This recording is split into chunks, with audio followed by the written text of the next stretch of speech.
Hey friends! So today I have for you a review on these two beautiful books. So I did post my July TBR video probably like a couple weeks ago. Was it 2 weeks ago? Was it a week ago? I don't even know. Anyways, so these two books were on my TBR, so I'm slowly making my way through. I do have a book haul video coming for you guys soon. I am just waiting for my book outlet package to arrive so that I can do that for you guys. So today I figured I would review these two books that I read so far for July. Sorry, my cammy's falling down. So the first one I read for July is These Witches Don't Burn. So by Isabel Sterling. So this was my young adult book of the month pick for June. Yeah, because it's July now, so June. And so this was naturally the first book I picked up because I was very excited about it. So basically what this book entails is you have our main character, the teen witch named Hannah, her ex-girlfriends, Veronica, then her best friend Gemma, and the new girl in town who she has a crush on. I said her name wrong in the last video, Morgan.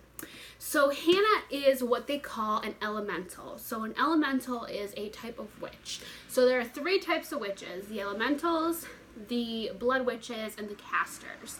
So the elementals are witches that get their power from like air, water, fire, earth, and that's how their powers are kind of conjured up. And then the blood witches are considered to be the bad witches, and then the casters are the one who casts spells and are able to do potions and spells and that kind of stuff. So this follows our main character Hannah, who lives in Salem, Massachusetts, and she just broke up with her girlfriend Veronica. The two were together for a really long time. Excuse me, my coffee's making me burp. Veronica is actually a elemental as well, so that's something they had in common. And when you're an elemental, the rule of the coven is that you cannot tell anyone about your powers, especially what they call regs. So regs would be the equivalent to muggles in Harry Potter, which is just regular people like myself who don't have powers. So if you expose your powers to regs, or tell a reg that you are an elemental, a blood witch, or a caster, then there's a lot of reprimandment around that, and you can possibly lose your powers or get a bind on you, or you're not able to use your powers for a certain amount of time. So basically what happens is, the plot of the story, without giving anything away, is that in Salem, blood witches start to appear, and Hannah and Veronica want to stop them. So, of course, as they're trying to stop them, all this crazy stuff is happening, and Hannah and Veronica are kind of targeted by these blood witches and are trying to prove to their coven that, look, blood witches are back, we need to do something. And at first the coven doesn't believe them, some crazy stuff happens, and then they're like, all right, we should listen to you the first time, and they sent out witch hunters. They are trying to stop the blood witches while also stopping witch hunters. So witch hunters are back again in Salem as well. And so Hannah's kind of like, it's a blood witch or it's a witch hunter. You guys have to believe me. There's something crazy going on. And they want to try to stop the witch hunters. Witch hunters are what they're called, witch hunters. And try to get rid of all witches, either by killing them or restricting them of their powers and making them regs. So it's pretty crazy. So in comes this new girl, Morgan, who dances with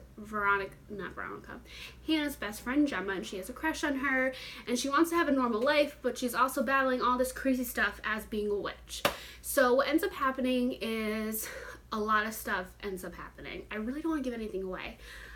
So her loyalty is really put to the test with the coven and being a reg, and a lot of obstacles get in Hannah's way. Like this book, once you hit the middle of it, it's like one tragic event, then another tragic event, and then another tragic event, and then it gets the ending, which is like the big reveal on who this witch hunter is. I did not see it coming at all. I had a few ideas, and all my ideas are wrong.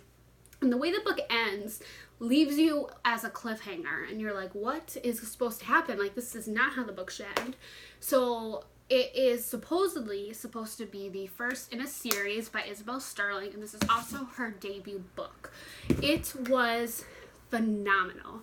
I devoured this book. Now, I'm not huge on fantasy reads, but I do like me some witches. So I'm gonna give this a try. A lot of people talk about fantasy, you gotta find the right thing that you like. So I ended up picking this up, and I'm so glad that I did.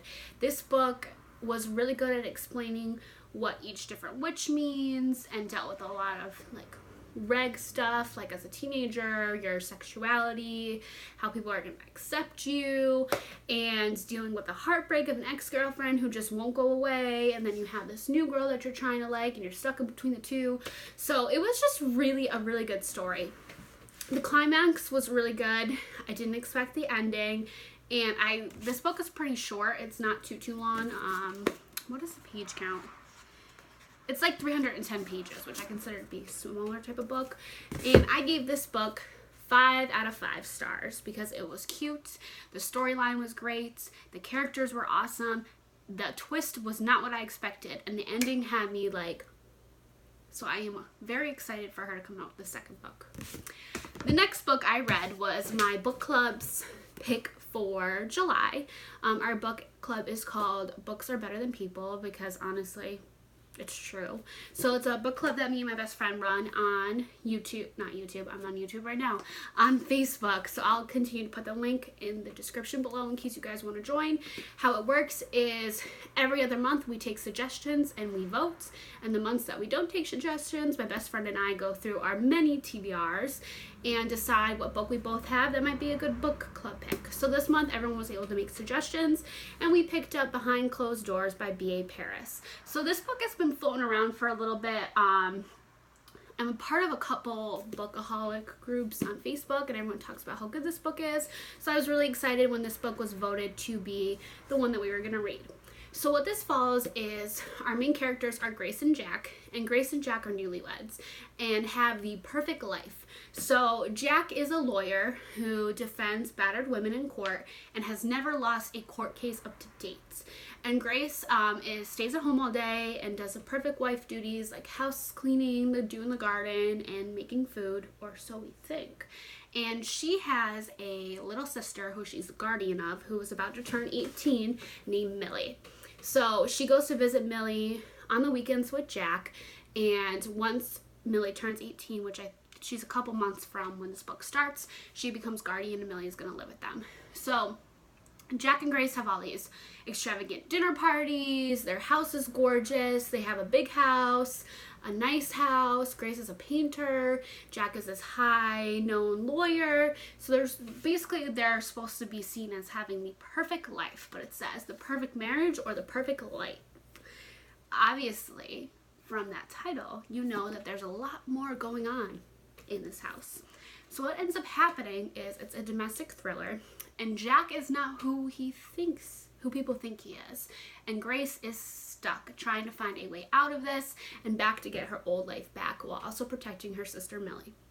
I don't want to give, again, too much away about this book, but it's your typical domestic thriller. You probably can guess kind of where it goes towards, which I thought was kind of predictable about the book. I did enjoy it, though. I thought that the writing was really well. The book was hard to get into at first. Once it started picking up, though, I kept wanting to read. The ending confused me a little bit. I had to actually Google what the ending meant because I was interpreting one way, but I wasn't sure if it was the correct way. It involves Grace's friends, who she meets, Esther and Diane, and I just felt like this book was kind of predictable in a way. There was some parts where I would read and I'd be like, what the hell is this? And didn't expect it, and I'm like, wow, this guy's a psychopath. But again, I wanted to love this book and I didn't love this book. I thought that it was a good read and a good for a debut novel, and I will definitely pick up her other books, which I actually have on my shelf behind me, The Breakdown and Bring Me Back, which I think is the newest one. And I'll definitely want to read her again, but I just was expecting more out of this book, and it was just very predictable.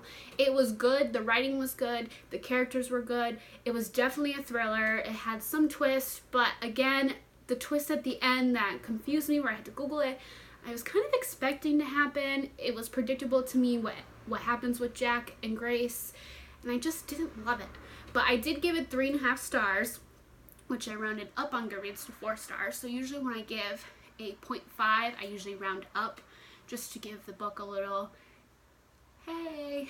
But the reason why I gave it 3.5 stars is because, again, I thought it was predictable and I just wasn't as impressed as I want it to be. So those are my 2 books that I've read so far. Sorry, I'm terrible at explaining things, and it's really, really hard not to give anything away that happens in these books, but I highly recommend picking this one up as soon as you can. It is brand new. It is a cute, fluffy, fun story, trying to make it so this is not so backwards. And then if you haven't read this, I do highly recommend you reading it. Again, even though I didn't love it, the writing style was still really good, and B.A. Paris has a good way of like developing her characters, but it was a little predictable. So that's what I've read so far in July. I will definitely let you guys know when I read more and give more reviews. I'll have a video at the end of the month talking about all of them if you don't want to just watch each one individually. And I have a book haul for you guys coming soon as well, hopefully sometime next week. Fingers crossed that my mail will just hurry up. Alright guys, so enjoy your day. This again was reviews on These Witches Don't Burn and Behind Closed Doors. Bye!